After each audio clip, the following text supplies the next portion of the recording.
মোৰ আলামত কি হ'ব মুমিন হলে মোৰ আলামত এইটো হ'ব আল্লাহৰ নবী সাল্লাল্লাহু আলাইহি ওয়াসাল্লামে কৈ গৈছে যে ইসমাউ লাক আল্লাহৰ শুনা গোটেই দুনিয়াই তোমালোকৰ শুনিব আজি মই আল্লাহৰ শুনা নাই মোৰ লৰাই মোৰ শুনা নাই আজি মই আল্লাহৰ শুনা নাই মোৰ বিবিয়ে মোৰ শুনা নাই আজি মই আল্লাহৰ শুনা নাই মোৰ ঘৰৰ ৰিশ্তেদাৰে মোৰ শুনা নাই আজি মই আল্লাহৰ শুনা নাই সমাজে মোৰ কথা শুনা নাই আজি মই আল্লাহৰ শুনা নাই গোটেই দুনিয়াই মোক নেগলেক্ট কৰি দিছে কাৰণ কিয় মই আল্লাহৰ আজি শুনা নাই মই এটা হিসাব লগাব লাগিব এনেকুৱা এজন মানুহ আছে দোকান দিছে দোকানৰ হিসাব লগায় কাৰোবাৰ জাৰ্চি গাই আছে গাখীৰৰ হিসাব লগায় কোনোবাই টেবুলত চূণ তামোলৰ দোকান দিয়ে তাৰ হিসাব লগায় আৰু আপুনি মই আখিৰাতৰ ফালে যাই আছো আপুনি মই তাৰ কাৰণে হিসাব লগোৱা নাই গাফিল হৈ আছো আপুনি মই তাৰ কাৰণে ফিকিৰে কৰা নাই তাৰ কাৰণে চিন্তাই কৰা নাই আল্লাহ তাআলাই সেই কাৰণে কোৰআন শৰীফত কৈছে আল্লাহ তাআলাই কোৰআন শৰীফত এইটো কৈছে আল্লাহক ভয় কৰা আৰু তোমালোকে সকলোৱে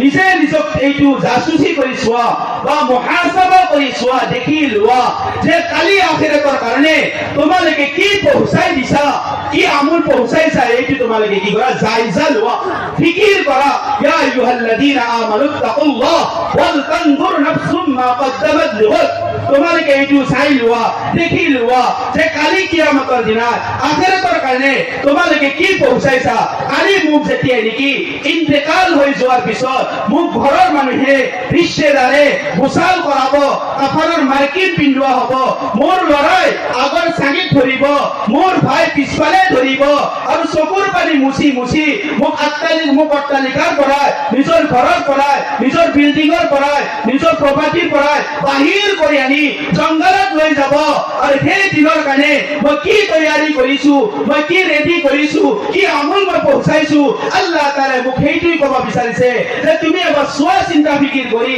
সেই আখিৰাতৰ কাৰণে তুমি কি এনেকুৱা সামান তৈয়াৰ কৰিছা যি সামানে নেকি তোমাক আখিৰাতত নাজাত দিব কবৰত অকলে থৈলে কাম দিব কবৰ তোমাৰ কাৰণে জান্নাতুল বাগিচা বনিব কিন্তু দুনিয়াবী লাইনত আমি পুৰা কম্পিটিশনত আহি গৈছো কোনোবাই এখন কিনিছে গাড়ী মই 2 নম্বৰ কিনাৰ চিন্তা কৰিছো কোনোবাই দুখন কিনিছে মই 3 নম্বৰ কিনাৰ চিন্তা কৰিছো কোনোবাই 3খন কিনিছে মই 4 নম্বৰ কিনাৰ চিন্তা কৰিছো দুনিয়াবী লাইনত তো কম্পিটিশন হৈ আছে কিন্তু আখিৰাতৰ লাইনত আপুনি মই নিজৰ কি হিসাব লগাইছো ইয়াৰ ওপৰত যদি আমি গাফিল নহওঁ আল্লাহ তাআলা আগৰ ফালে কৈছে ওয়াল তানজুৰ নাফসুম মা কদ্দামাত লিগাদ ওয়াত্তাকুল্লাহ কৈছে আল্লাহ ভয় কৰা ওয়াত্তাকুল্লাহ ইন্নাল্লাহ খাবীৰুম বিমা তা'মালুন আল্লাহ তাআলা সকলো খবৰ রাখনে वाला জাননে वाला ওয়াল তানজুর নাফসুম মা কদ্দামাত লিগাদ ওয়াত্তাকুল্লাহ ইন্নাল্লাহ খাবীরুম বিমা তা'মালুন ওয়ালা তাকুনু কাল্লাযীনা নাসুল্লাহ ফাআনসাহুম আনফুসাহুম উলাইকা হুমুল ফাসিকুন আল্লাহ তাআলা আগৰ ফালে কৈছে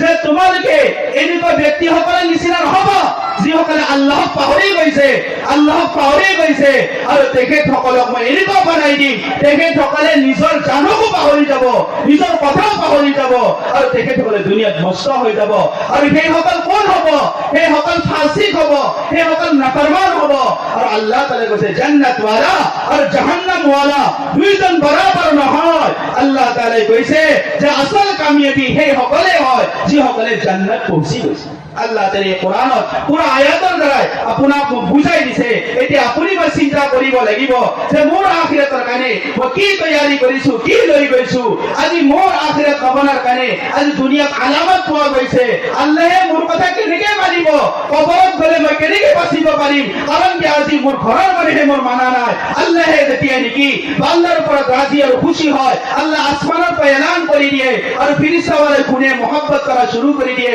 আৰু আসমানৰ जमीन के ऐलान है और जमीन वाले मोहब्बत करने वाला बनी जाए সকলে महबूब बनी जाए और जेतिया तेखेतर इंतकाल হয় অকল তেখেতৰ ঘৰৰ মানুহে নাকান্দে তেখেতৰ যি মছজিদত সিজদা কৰিছিল সেই মছজিদে কান্দে যি কোৰানত তিলাওয়াত কৰিছিল সেই কোৰানে কান্দে যি ৰাস্তাই আহিছিল সেই ৰাস্তাই কান্দে যি দৰজাই আসমানত নেকি পहुঁচি গৈছিল সেই আসমানৰ দৰজাই কান্দে यहाँ तक के फरिश्ता हंगामा बचाई दिए আজি এনেকুৱা আল্লাহৰ নেক বান্দা আজি আল্লাহৰ ওলি আজি আল্লাহৰ দোস্ত দুনিয়াৰ বুকেৰ পৰা বিদায় হৈ গৈছে মসজিদে হিচিয়া মাৰি কান্দা শুৰু কৰি দিয়ে কেতিয়া আপোনাৰ মোৰ হে অৱস্থা হ'ব যেতিয়া নেকি আপুনি মই আল্লাহক মানাৰ চিন্তা কৰিম আল্লাহৰ ওচৰত হিসাব দিয়াৰ চিন্তা কৰিম আল্লাহৰ ওচৰত যোৱাৰ চিন্তা কৰিম আল্লাহ তাআলাৰ ওচৰত হাজিৰ আৰু নাজিৰ হোৱাৰ চিন্তা কৰিম তেতিয়া আপোনাৰ মোৰ হে ফিকিৰ আৰু আপোনাৰ মোৰ জিন্দেগী সহি জিন্দেগীৰ ৰূপত আল্লাহ তাআলা আনি সেইকে আল্লাহৰ নবী কৈছে তোমালোকে আল্লাহৰ শুনা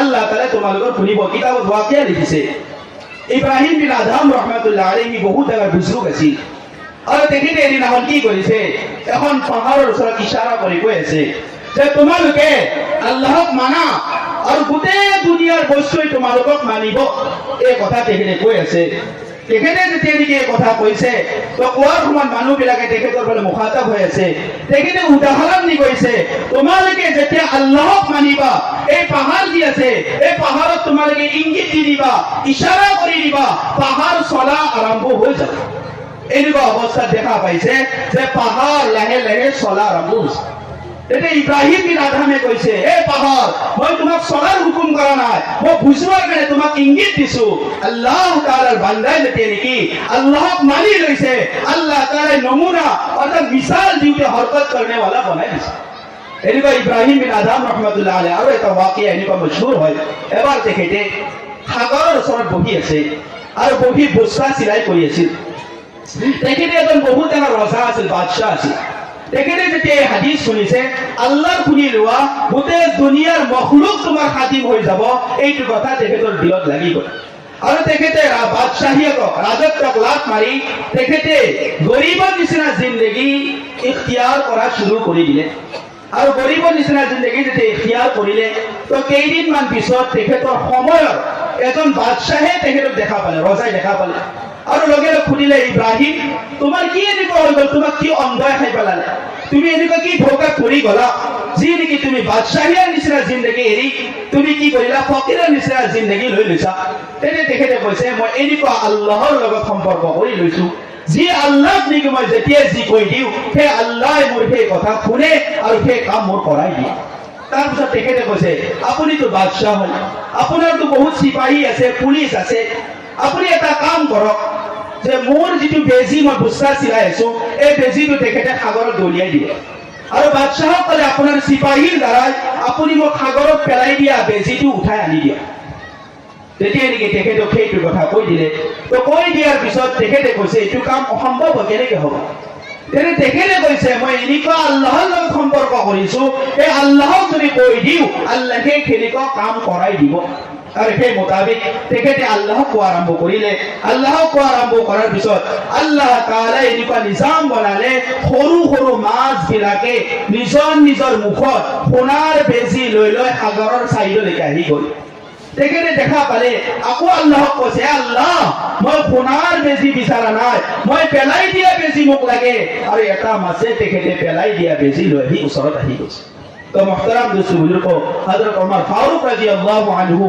তেখেতসকলে আল্লাহক মানাই লৈছিল আল্লাহ তাআলা এনেকুৱা কৰিছে এবাৰ হযৰত ওমৰ ফাৰুক ৰাদিয়াল্লাহু আনহুৰ জামানা ভূমিকম্প হৈছিল আৰু তেখেতে মাটিৰ ওপৰত লাত মাৰি কৈছে জমিন মই তোমাৰ ওপৰত ইনসাফৰ ফয়সালা কৰা নাই লগে লগে ভূমিকম্প হৈ গৈছিল তো মুহতাৰাম ভাইসকল এনেকুৱা ৱাকিয়া সাইকুৰু ৱাকিয়া আছে তেনেকুৱাবে উমৰ বিন আস ৰাদিয়াল্লাহু আনহু আফ্ৰিকাৰ জংগলত গৈছে আৰু যি নেকি দৰনাক জংগল হয় সাপ বিচ্ছু বাঘ ভালুক ভৰ্তি হৈ আছে আৰু তেখেতে এলান কৰিছে আল্লাহৰ নবীৰ গোলামৰ গোলাম হয় আমি এই জংগলত থাকিবৰ কাৰণে বিচাৰিছো এই জংগলৰ জেহেলা জানোৱাৰ তোমালোকে কি কৰি দিয়া খালি কৰি দিয়া তো তাৰ পিছত কি হৈছে বাঘে নিজৰ পোৱালিক মুখত লৈ কোলাত লৈ জংগল কম সময়ৰ ভিতৰতে পুৰা খালি কৰি দিছে আজিৰ টাইমতো সাইন্টিস্টে ৰিসাৰ্চ কৰিছে হে আব্দুল্লাহ ওমৰ বিন আস ৰাদিয়াল্লাহু আনহুৰ সেই কথাত কি এনেকুৱা পাৱাৰ আছিল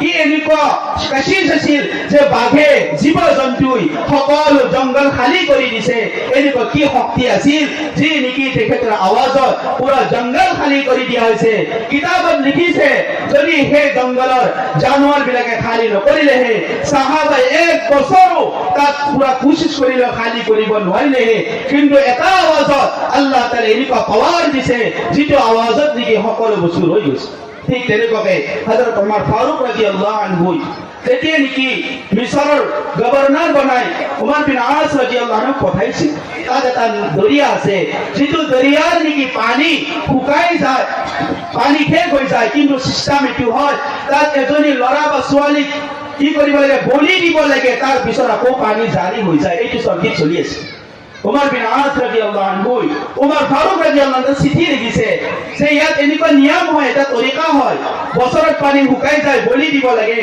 আৰু পানী জাৰি হৈ যায়। এতিয়া কি কৰিম? তেতিয়া উমৰ ফাৰুক ৰাদিয়াল্লাহু আনহু কৈছে যে তুমি একো বলি দিব নালাগে, এই জামানা জাহিলিয়াতৰ তৰিকা নহয়। তেখেতে এখন চিঠি লিখিছে, বিসমিল্লাহিৰ ৰহমানিৰ ৰহিম, এই দৰিয়া তই যদি তোৰ ইচ্ছা মোতাবিক চলা তেনেহলে আমাৰ কোনো দৰকাৰ নাই। হে দৰিয়া তই যদি আল্লাহৰ হুকুমত চলা তেনেহলে এতিয়াৰ পৰা জাৰি হৈ যা। আৰু সেইখন কাগজ উমৰ বিন আস ৰাদিয়াল্লাহু আনহু পहुंचाই দিয়া হৈছে আৰু তেখেতে সেই দৰিয়াত কাগজ পেলাই দিছে আৰু পেলাই দিয়াৰ পিছত সিদিনাৰ পৰা 72 হাত চঢ়াইলৈকে পানী পুৰা এনেকুৱাকে জাৰি হৈছে। আজিৰ তাৰিখলৈকে 1400 বছৰ হৈ গ'ল, আজিলৈকে পানী শুকাই যোৱা নাই। তো এনেকুৱা শক্তি আৰু এনেকুৱা পাৱাৰ ক'ৰ পৰা পাইছিল? আচলতে আল্লাহক মানি লৈছে। তো আজি আমাৰ কাম কিয় আটকি আছে? ইয়াৰ কাৰণ কি আমাৰ দিল আজি নাপাক হৈ আছে, আমাৰ দিলত আজি তাকৱা নাই, আল্লাহৰ ভয় নাই, যাৰ কাৰণে আমি ৰাস্তা যিফালে যাওঁ সিফালে ভটকি যাওঁ। আল্লাহ তাআলা কোৰআন শৰীফত কৈছে আমাৰ ভিতৰত যিদিনা তাকওয়া আহিব, পৰহেজগাৰী আহিব, আল্লাহৰ ভয় আহিব, আল্লাহ সব মুশকিল আপোনাৰ মোৰ কাৰণে সহজ কৰি দিব। আৰু পৰহেজগাৰী কি? ওয়া ইয়াত্তাকিল্লাহ ইয়াজআল লাহু মিন আমৰিহি ইউসৰা, যোনে আল্লাহ ভয় কৰিব আল্লাহ তাআলা তেখেতৰ সব কামে সহজ কৰি দিব। আপুনি মই শুনিছো হযৰত ইউসুফ আলাইহিস সালাম যি নেকি জুলাইখাই বন্দী কৰি দিছিল আৰু বেয়া কামৰ কাৰণে হৰকত কৰিব বিচাৰিছিল, আল্লাহ তাআলা যি নেকি বন্ধ তালা খুলি দিছে। কিহৰ বুনিয়াদত? আল্লাহৰ ভয় থকাৰ কাৰণে, তাকওয়া থকাৰ কাৰণে, পৰহেজগাৰীৰ কাৰণে। এইখিনি কিতাবত ৱাকিয়া লিখিছে, এজন ব্যক্তি আছিল, তেখেতৰ বজাৰত দোকান আছিল আৰু তেখেতৰ এজন খুবসুৰত ল'ৰা আছিল আৰু সেই ল'ৰাটো বহুত সুন্দৰ হয়, দিনদাৰ হয়, পৰহেজগাৰ হয়। এজনী বেয়া মাইকীয়ে যেনেকুৱাকে দেওভূতৰ আচৰ কৰে ঠিক তেনেকুৱাকে ইনচানৰ আজিকালি আচৰ কৰে, ইনচানৰ যেনেকুৱা নজৰ লাগি যায়, তো সেনেকুৱাকে এজনী মুস্কুৰাতে মাইকীয়ে তেখেতক নজৰ কৰি আছিল। আৰু এনেকুৱা অৱস্থাত এদিনাখন তেখেতৰ এজন বুঢ়ী মা ৰাস্তাত বহি আছিল আৰু সেই নজোৱান যাই আছিল। তেতিয়া কৈছে, বেটা ইফালে আহা, তোমাৰ দ্বাৰা এটা কাম আছে, তুমি ভিতৰত যোৱা কাম কৰা। যেতিয়া নেকি ভিতৰত গৈছে, সেই মাইকীজনীয়ে তেখেতৰ মুখ কালা কৰিব বিচাৰিছে। তেতিয়া তেখেতে কি কৰিব? এতিয়া উপায় নাই, লাষ্ট টাইমত তেখেতে মজবুৰ হৈছে আৰু ধীৰে ধীৰে কৈ আছে, ইয়া আল্লাহ আপুনি মোক হিফাজত কৰা, ইয়া আল্লাহ আপুনি মোক হিফাজত কৰা। তেখেতৰ দিমাগত এটা কথা আহি গ'ল। তেখেতে সেই মাইকীজনীক ক'লে, বেহেন মোৰ বহুত জোৰত পাখানা লাগিছে, আপুনি মোক অলপ সময়ৰ কাৰণে পাখানাত পঠাই দিয়ক। মাইকীজনী ভাবিছে ঠিক আছে, ই হাজত পুৰা কৰি মোৰ লগত আহিব আৰু পায়খানা কৰিবৰ কাৰণে পঠাই দিছে। পায়খানাৰ ভিতৰত গৈছে, পাখানাৰ টাংকিৰ পৰাই পাখানা ওলাইছে আৰু গোটেই জিচিমত মলি লৈছে, গোটেই জিচিমত খানি লৈছে। আৰু তাৰ পিছত যেতিয়া বাহিৰত ওলাই আহিছে, সেইজনী মাইকীয়ে কৈছে, পাগল হয়, মজনুন হয়, ঘৰৰ পৰা বাহিৰ কৰি দিয়া। আৰু তেখেতক ঘৰৰ পৰা বাহিৰ কৰি দিয়া হৈছে আৰু গোচাল কৰিছে। তাৰ পিছত তেখেতক যোনে লগ পায় সকলোৱে সোধে যে তুমি এনেকুৱা কি ইটাৰ লগাইছা, এনেকুৱা কি খুশবু লগাইছা, এনেকুৱা সুন্দৰ খুশবু মই জিন্দগীত কেতিয়াও শুনা নাই। তেতিয়া তেখেতে কৈছে, মই না কোনোবা খুশবু লগাইছো, না কোনোবা ইটাৰ লগাইছো, আল্লাহৰ ভয়ত তেখেতে এনেকুৱা এটা কাম কৰিছে, আল্লাহ তাআলা জিসিম খুশবুৱালা বনাই দিছে। আৰু জান্নাতত আল্লাহ তাআলা কেনেকুৱা মৰ্যাদা আৰু কেনেকুৱা মুকাম আৰু কেনেকুৱা দাওয়াত, আল্লাহ তাআলা কেনেকুৱা দৰ্জা আল্লাহ তাবাৰক তাআলা তেখেতক নসিব কৰিব। তো ঠিক তেনেকুৱাকে আমাৰ ভিতৰত যেতিয়া আল্লাহৰ ভয় আহিব, আল্লাহ আগৰ ফালে কৈছে, মা ইয়াত্তাকিল্লাহ ইয়াজআল লাহু মাখৰাজা ওয়া ইয়াৰযুকহু মিন হাইথু লা ইয়াহতাসিব, যোনে তাকওয়া ইখতিয়াৰ কৰিব, আল্লাহৰ ভয় কৰিব, আল্লাহ তাআলা তেখেতৰ সকলো মুশকিল কাম সহজ কৰিব। আল্লাহ তাআলা এনেকুৱা জাগাৰ পৰাই তেখেতৰ ৰুজিৰ ব্যৱস্থা কৰিব। তেখেতে কেতিয়াও নাভাবিব যে মোৰ ৰুজি আল্লাহ এনেকুৱা জাগাত ৰাখিছে, তেখেতৰ সপোনৰ খিলাফ, ভাৱৰ খিলাফ আল্লাহ তাআলা তেখেতৰ ৰুজিৰ ব্যৱস্থা কৰিব। এটা মই মাজতে ৱাকিয়া কওঁ, এজন অন্ধ মানুহ আছিল আৰু তেখেতে কি কৰিছে, আল্লাহৰ ঘৰত যে তৱাফ কৰি আছিল। তো তেখেতৰ পিছফালে এজন নজৱান আছিল আৰু সেই নজৱানজনে তৱাফ কৰি থাকোঁতে সেই অন্ধ মানুহজনৰ এডাল হাৰ আছিল, সোণাৰ হাৰ, আৰু হাৰডাল পৰি গ'ল। তেখেতটো অন্ধ হয়, জোৱানজনে পকেটত ভৰাই ল'লে। এতিয়াৰ জামানাত এতিয়া যেনেকুৱা চিচি কেমেৰা লাগি আছে, তেতিয়া কোনো চিচি কেমেৰা নাছিল। তেখেতে আকৌ ভাবিছে জোৱানজনে, আল্লাহৰ ঘৰ হয়, ইয়াত তৱাফ কৰিছো আৰু মই বেলেগৰ বস্তু লৈ যাম, হয়তো ক্ষতি হ'ব পাৰে, লোকচান হ'ব পাৰে, এই ভয় দিলত আহিছে। তাৰপিছত তেখেতে এলান কৰিছে, কাৰ হাৰ হেৰাইছে, সোণাৰ হাৰ। সেইটো অন্ধজনে কৈছে মোৰ হাৰ হেৰাইছে, আৰু জোৱানজনে অন্ধজনক হাৰডাল দি দিলে। হাৰডাল যেতিয়া তেখেতে পালে তাৰ পিছত এনেকুৱা হজ পুৰা কৰি কেইবছৰমান পাৰ হ'ল। তাৰ পিছত সেইজন নৌজোৱানে সেই জাগাৰ পৰা সাগৰৰ পাৰলৈকে গৈছে। তেতিয়া জামাত কাশী আছিল, নাও আছিল, আৰু সেই মোতাবিক তেখেতে নাৱত উঠিছে, এইটো পাৰৰ পৰা সেইটো পাৰ যাব। তো এনেকুৱাকে বহুত দিন পিছত সেই কিনাৰা পালে সেই নৌজোৱানজনে। কিনাৰা পোৱাৰ পিছত তাত দেখা পালে মুছলমান এখন বস্তি আছে, গাঁও আছে। তাত দেখা পাই মানুহবিলাকে তেখেতক চালাম দিলে, নিজৰ ঘৰত দাৱাত দিলে। তাৰপিছত লাহেকে তেখেতক ক'লে, আমাৰ মছজিদৰ ইমাম সাহেব ইন্তেকাল হৈছে, যদি আপুনি ইমামতি কৰে আমাৰ মছজিদত ইমামতি কৰিব পাৰিব। তেনে তেখেতে কৈছে, মোৰতো সেনেকুৱা ৰুজিৰ ৰাস্তাই নাই, ঠিক আছে মই ইমামতি কৰিম। ইমামতি কৰিলে। ইমামতি কৰাৰ পিছত কেইদিনমান পিছত ক'লে, ইমাম সাহেব আপোনাক থাকিবৰ কাৰণে এটা আমি ঘৰ বনাই দিওঁ আহিছে। তেতিয়া কৈছে, ঠিক আছে ঘৰ বনাই দিয়ক। ঘৰ হৈ গ'ল। তেতিয়া কৈছে, আপুনিতো বিয়াও পতা নাই, আমাৰ ইয়াতে এজনী ছোৱালী আছে সুন্দৰ হয়, সেই ছোৱালীজনীৰ লগত আপোনাক নিকাহ কৰাই দিয়ে। তেখেতে কৈছে, ঠিক আছে নিকাহ হৈ যাক। ৰাইজে নিকাহ কৰাই দিলে। যেতিয়া নেকি বিবিৰ লগত তেখেতৰ দেখা দেখি হ'ল, মুলাকাত হ'ল, তেতিয়া দেখা পালে যে বিবিৰ গলত এডাল সোণাৰ হাৰ আছে। আৰু সেই হাৰডাল দেখাৰ লগে লগে তেখেতে তাজ্জুব হৈ গ'ল, আচৰিত হৈ গ'ল। লগে লগ বিবিক ক'লে যে হাৰডাল দেখি মোৰ এটা কথা মনত পৰিছে, কাবা শৰীফত তৱাফ কৰি থাকোতে এজন অন্ধ মানুহৰ এই হাৰডাল হেৰাইছিল আৰু তেখেতক মই দি দিছো। এতিয়া ছোৱালীজনী কৈছে, সেই অন্ধজন ইমাম আছিল আৰু অন্ধজন মোৰ আব্বা আছিল, মোৰ আব্বা দুনিয়াৰ পৰা বিদায় হৈ গৈছে, এইডাল হাৰৰ কাৰগুজাৰি তেখেতে মোক হজৰ পৰা আহি ঘূৰাইছে। আৰু তেখেতে মোক কৈছে, এই হাৰডাল যেতিয়া মই কাবাত পাইছিলো তেতিয়া দিলেই মই এটা দোৱা কৰিছিলো, এ আল্লাহ এৰাই যোৱা হাৰডাল মোক যোনে দিছে, আল্লাহ তেখেতক মোৰ জোৱাই আপুনি বনাই পেলাই কবুল কৰি লওক, মোৰ জোৱা হিচাপে বনাই দিয়ক। তো ইয়াত মই ক'ব বিচাৰিছো, সেইজন নজোৱানে যেতিয়া আল্লাহক ভয় কৰিছে, তাকৱা ইখতিয়াৰ কৰিছে, তেখেতে কখনোতো ভবা নাছিল যে মই নদীৰ সেইটো পাৰত যাম, তাত মছজিদত ইমামতি কৰিম, মোৰ ঘৰৰ ব্যৱস্থা হ'ব, মোৰ নিকাহৰ কাৰণে ছোৱালী হ'ব, সকলো ব্যৱস্থা যি হৈ যাব। তো এনেকুৱা তেখেতে কেতিয়াও ভবা নাছিল, কিন্তু আল্লাহ তাৰে সকলো ব্যৱস্থা কৰি দিছে। কিহৰ বুনিয়াদত? তাকৱাৰ বুনিয়াদত, আল্লাহক ভয় কৰাৰ বুনিয়াদত। সেইকাৰণে আমাৰ দিলৰ ভিতৰত আল্লাহৰ ভয় পয়দা কৰা বহুত জৰুৰী হয়। আল্লাহ যোনে ভয় কৰিব, আল্লাহ তাআলাই গোটেই দুনিয়াৰ মখলুকাতৰ ভয় দিলৰ পৰা বাহিৰ কৰি দিব। আজি আমাৰ কেনেকুৱা হৈছে, আমি ভয় নকৰো সিৰ্ফ আল্লাহ, বাকী চবকে ভয় কৰো। পইচাৰো ভয় আছে, সম্পত্তিৰো ভয় আছে, পুলিচৰো ভয় আছে, হাকিমৰো ভুল আছে, হুকুমতৰো ভয় আছে, ভয় চবৰে আছে, কিন্তু ভয় যি নাই আল্লাহৰ ভয়। সেইকাৰণে কোৱা আছে, যোনে আল্লাহক ভয় কৰিব, আল্লাহ তাআলাই গোটেই দুনিয়াৰ মখলুকাতৰ দিলত তেখেতৰ কাৰণে ভয় পয়দা কৰিব। যেনেকুৱা দিল্লীৰ জামা মছজিদ আছিল, মুল্লা জীবন ৰহমতুল্লাহ আলাইহি বহুত ডাঙৰ আল্লাহৱালা আছিল, আৰু তেখেতৰ জামানাত বাদশাহ শ্বাহজাহান আছিল। আৰু তেখেতে এদিনাখন কোনোবাই যাই মাছাইল সুধিছে, মৌলানা সাহেব পুৰুষ মানুহে মখমলৰ কাপোৰ পিন্ধা জায়েজ নে নাজায়েজ? তেনে তেখেতে কৈছে, এইটো মাছাইল মই তোমাক অকলে নকওঁ, বলকে এইটো মাছাইল মই কি কৰিম, আজি মছজিদত কৈ দিম, মছজিদৰ মুছল্লিসকলৰ ওচৰত কৈ দিম, দিল্লীৰ জামা মছজিদত আজি মই এই মাছাইল কম। আৰু এনেকুৱাকে তেখেতক পঠাই দিছে। আৰু তেখেতে আচাৰৰ নামাজ যেতিয়া পঢ়িব আহিব, তেতিয়া নিজৰ বিবিক কৈছে, এইখিনি মোৰ আমানত হয়, অমুকৰ হয়, আৰু এইখিনি মোৰ টকা হয়, এনেকুৱা হয়, গোটেই বস্তু সমজাই দিছে। আৰু কৈছে, আজি মই হক কথা কম, আৰু হক কথাৰ কাৰণে আজি মোৰ গৰ্দান উৰিব পাৰে, আজি হক কথাৰ কাৰণে মই কতাল হৈ যাব পাৰো, সেইকাৰণে গোটেই বস্তুৰ দায়িত্ব মই তোমাক দিম। আচাৰৰ নামাজৰ পিছত যেতিয়া নামাজ শেষ হৈছে, শ্বাহজাহান বাদশাহ নামাজ পঢ়ি আছে, তেতিয়া তেখেতে এলান কৰি কৈছে, তোমালোকে শুনি লোৱা, মখমলৰ কাপোৰ শৰীয়ত মুতাবিক পুৰুষ মানুহৰ কাৰণে হাৰাম হয়, হাৰাম। এই কথা যেতিয়া কৈছে, বাদশাহৰ গাত লাগি গৈছে। বাদশাহে হয়তো পিন্ধিছিল, লগে লগে বাদশাহে নিজৰ জাগাত গুচি গৈছে, মেহেলত গৈছে, আৰু যাই জাল্লাদক কৈছে, তোমালোকে তৈয়াৰী হোৱা, মুল্লা জীৱনক এতিয়া ফাঁচীত ওলোমা হ'ব। আৰু লগে লগ তেখেতৰ ল'ৰা মছজিদত নামাজ পঢ়িছিল শ্বাহজাহান বাদশাহ। যেতিয়া নেকি মুল্লা জীৱনৰ কথা গম পাইছে যে বাদশাহে মোক শাস্তি দিব, তেতিয়া তেখেতে বেলেগ একো বিচৰা নাই, কৈছে মোৰ অজু কৰাৰ লোটা লৈ আহা আৰু পানী লৈ আহা, মই অজু কৰো, আৰু মোৰ কাৰণে যাই নামাজ পাৰি দিয়া, সিৰ্ফ মোৰ কাৰণে 2 ৰাকাত নামাজ।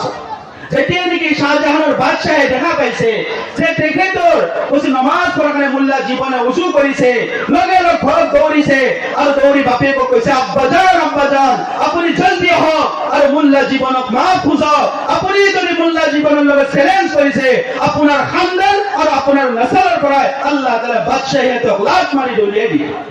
তো শাহজাহান বাদশাহ বিষয়ে কিতাবত লিখিছে কোনোদিন তেখেতে চেণ্ডেল নিপিন্ধাকৈ খোজ কাঢ়া নাছিল, কিন্তু সিদিনাই তেখেতে খালী ভৰি মোল্লা জীবন ৰহমতুল্লাহ আলাইহিৰ ওচৰত আহিছে, আহি কদমত পৰি গৈছে, আপুনি মোক মাফ কৰি দিয়ক, মোৰ দ্বাৰাই ভুল হৈছে। সেইটো হৈছে তাকৱা।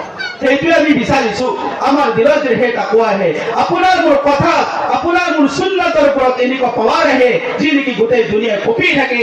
আপোনাৰ মোৰ জিন্দগীত সেই তাকৱা আৰু সেনেকুৱা ধৰণৰ আল্লাহ তাআলা পাৱাৰ ইমানৱালাই দিছে, কিন্তু ইমানৱালাই আজি পইচাৰ পিছত পৰি, সম্পত্তিৰ পিছত পৰি, দুনিয়াৰ লোভত পৰি সেই তাকত আৰু সেই শক্তি আজি দুনিয়াৰ বুকুৰ পৰা খতম কৰিছে।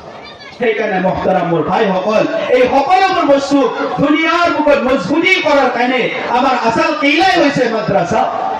মাদ্রাসা বাকি থাকিব, আল্লাহ তাআলা দুনিয়া বাকি রাখিব। মাদ্রাসা খতম হব, দুনিয়ার বুকুর পর খতম হয়ে যাব। এই মাদ্রাসার হিফাজত, এই মাদ্রাসা তরক্কি করার কারণে জোনে জি ফিকির করিব, আল্লাহ তেখেতর খানদান আর আল্লাহ তেখেতর নসলকে দুনিয়ার বুকত ইজ্জত আর আল্লাহ তাআলা আলা মুকামলৈকে পৌঁছাব। এই মাদ্রাসার পিছফালে জোনে লাগিব, আল্লাহ তাআলা তেখেতক হালাক কৰিব, তেখেতৰ খানদান আৰু তেখেতৰ নসলক আল্লাহ হালাক কৰিব। আজি তাৰিখলৈকে যে আপুনি মই চাওঁ, তাৰিখ যদি চাওঁ, এই মাদ্ৰাসাৰ পিছত জোনে লাগিছে, আল্লাহ তাআলা তেখেতৰ নসলক আৰু তেখেতৰ খানদান আল্লাহ তাআলা নাস্তা নাবুদ কৰিছে। এই মাদ্ৰাসাৰ অনুদান কি? ভাৰত যি স্বাধীন হৈছে, এই স্বাধীন হোৱাৰ অনুদান মাদ্ৰাসা হয়। ইয়াত উলামা সকল, এনেকুৱা ব্যক্তিসকল যি নেকি তেখেতসকলে কোৰবানী কৰিছে, মুজাহিদা কৰিছে, যি কোৰবানীৰ বদলতে আজি ইংৰাজ সকলক এই দেশৰ পৰা পলাই খেদি আপুনি মই স্বাধীন পাইছো। আপোনালোকে গম পায় যে দিল্লীৰ লাল কিল্লাৰ পৰা কিমান দূৰলৈকে উলামা সকলক এনেকুৱাকে ফাঁচি তুলোমা হৈছিল, এডাল গছো বাকী নাছিল য'ত নেকি উলামা উলুমা নাছিল। এনেকুৱা কোৰবানীৰ বদলত আজি মাদ্ৰাসা পাইছো। এই মাদ্ৰাসা বাকী থাকিব, কোৰআন হিফাজত থাকিব। এই মাদ্ৰাসা বাকী থাকিব, নবীৰ সুন্নত বাকী থাকিব। এই মাদ্ৰাসাৰ আজমত আপুনি মই দিলত ল'ম, আল্লাহ আপোনাক মোকো তৰাক্কি কৰাব। ইয়াৰ কাৰণে আমাৰ যিসকল তলাবা এই মাদ্ৰাসাত পঢ়ি আছে, মই পইচা দিব পৰা নাই, চান্দা দিব পৰা নাই, কমচে কম সেই তলাবাক ভাল নজৰেদি চোৱা মোৰ কাৰণে নেকি হয়। আজি এজন তলাবাক যদি মই ভাল নজৰেদি চাই দিওঁ, হয়তো আল্লাহ দিলৰ কাইফিয়তক চাই এজন হাফিজে কাম আজি পাগুৰি পিন্ধোৱা হ'ব, মই ভাল নজৰেদি চাম, আল্লাহ তাআলা হয়তো মোকো সেই হাফিজৰ নিচিনা বাপেক বনাই জান্নাতত তাজ পিন্ধাই দাখিল কৰাই দিয়ে। আপোনাৰ মোৰ নজৰ এনেকুৱা দামী হয়, তো তাৰ কাৰণে এটা ৱাকিয়া মই শেষ কৰিব বিচাৰিছো। এই মাদ্ৰাসাত কেনেকুৱা তলাবাই পঢ়িছে। আজি আমাৰ মা ভনীসকলে হয়তো এইটো ভাবে যে বাপেক থাকিব ল'ৰা শিক্ষিত হ'ব, বাপেক নাথাকে ল'ৰা ভিকি হ'ব, বেকাৰ হৈ যাব, বাপেক নাথাকে ল'ৰা বেয়া হ'ব। আচলতে এইটো ভুল ধাৰণা। আমি আগৰ ফালে যদি চাওঁ, বহুত এনেকুৱা বাপেক দুনিয়াৰ পৰা বিদায় হৈছে। আব্দুল কাদিৰ জিলানী বাপেক নাই, মায়েকে তৰবিয়াত কৰি বহুত ডাঙৰ অলি বনাইছে। জুনাইদ বাগদাদি আল্লাহ তাআলা বহুত ডাঙৰ জাগালৈকে পৌঁছাইছে। বা ইয়াজিদ বস্তামি বহুত ডাঙৰ আল্লাহৰ অলিলৈকে পৌঁছি গৈছে। কিহৰ দ্বাৰা? বাপেক নাই, মায়েক অকলে আছে। এদিনাখন মায়েকে কাম কৰে, বাপেক ইন্তেকাল হৈ গৈছে, তো মায়েকে ঘৰৰ ওচৰত মজদুৰি কৰে, কাৰোবাৰ ঘৰত যায় ঝাৰু লগায়, কেতিয়াবা ৰুটি পা খানা বনাই দিয়ে, এনেকুৱা পইচা পায় আৰু নিজৰ ল'ৰাক লালন পালন কৰি আছে। এদিনাখন কাম কৰি আহি দেখা পাইছে নিজৰ ল'ৰাই মাটিৰ লগত খেলা খেলি আছে, উমলি আছে। তেতিয়া মায়েকৰ দিলত কথা লাগি গ'ল, মোৰ ল'ৰাক মই কামাই কৰি আনি থাকিম, খুৱাই থাকিম, এদিন মই মৰি যাম, মোৰ ল'ৰাৰ কি হ'ব? মোৰ ল'ৰাক যদি মই এজন ইনচান বনাব পাৰো, এজন আশ্ৰফ ব্যক্তি বনাব পাৰো, তেনেহলে মোৰ দুনিয়াও বনিব, আখিৰাতো বনিব। তাৰপিছত চিন্তা ফিকিৰ কৰিলে, গম পালে যে ওচৰত এখন মাদ্ৰাসা আছে। মাদ্ৰাসা মানে এটা মছজিদ আছে, তাত ইমাম চাহাব আছে। ইমাম চাহাব কৈছে মাদ্ৰাসাত কিছুমান ল'ৰাক পঢ়ায়। মায়েকে কি কৰিছে, সেই ল'ৰাক ৰাতিপুৱাৰ সময়ত গোচাল কৰাইছে, কাপোৰ পিন্ধাইছে আৰু ল'ৰাক কৈছে, তোমাক মই মানুহ বনোৱাৰ কাৰণে লৈ যাই আছো, ইনচান বনোৱাৰ কাৰণে তোমাক মই লৈ যাই আছো। নিজৰ বাপেক নাই, এই ল'ৰাজনৰ বাপেক নাই, মায়েকৰ নিজৰ গিৰিয়েক নাই, আৰু এজনে ল'ৰা হয়, আৰু সেইজন ল'ৰাক গোচাল কৰাই কাপোৰ পিন্ধাই মাদ্ৰাসাত দাখিল কৰিছে। আৰু মাদ্ৰাসাত যেতিয়া দাখিল কৰিছে, দাখিল কৰাৰ পিছত উস্তাদে দেখা পাইছে, উস্তাদৰ লগত কথা পাতি কৈছে, হুজুৰ এইজন মোৰ ল'ৰা হয়, আৰু এই ল'ৰাজনে এনেকুৱা কাহানী হয়, আপোনাৰ ওচৰত মই জিম্মেদাৰি দিলো, আপুনি মোৰ ল'ৰাক এজন ভাল মানুহ বনাই আপুনি মোৰ ওচৰত পৌঁছাব বুলি মই আশা কৰিলো। হে জামানা আমানতদাৰি জামানা আছিল, চাহে গৰীব আছিল, কিন্তু কথা এটা আছিল, কথাত 19-20 নাছিল, ধোকাবাজি নাছিল, খিয়ানত নাছিল, সেই কথা ৱাদাত পাক্কা আছিল। আৰু সেই উস্তাদে কৈছে ঠিক আছে, আপোনাৰ ল'ৰাক মই কি কৰিম যে ইনশাআল্লাহ ইনসান বনাম। সেই হিচাপে ল'ৰাক মাদ্ৰাছাত ৰাখিলে। সৰু ল'ৰা হয় আৰু সৰু ল'ৰাটো মায়েক বাপেকৰ কথা মনত পৰে অকলশৰীয়া অৱস্থাত যেতিয়া থাকে। আৰু মায়েকো এনেকুৱা নহয় যে নিজৰ ল'ৰাৰ কথা পাহৰি যায়। মায়েকৰ দিল মায়েকে গম পায়, কাৰণ কিয় মায়ে নিজৰ সন্তানৰ ক্ষেত্ৰত এনেকুৱা হয়, নিজৰ মায়েকৰ গোচৰ এটা টুকুৰা নিজৰ সন্তান হয়।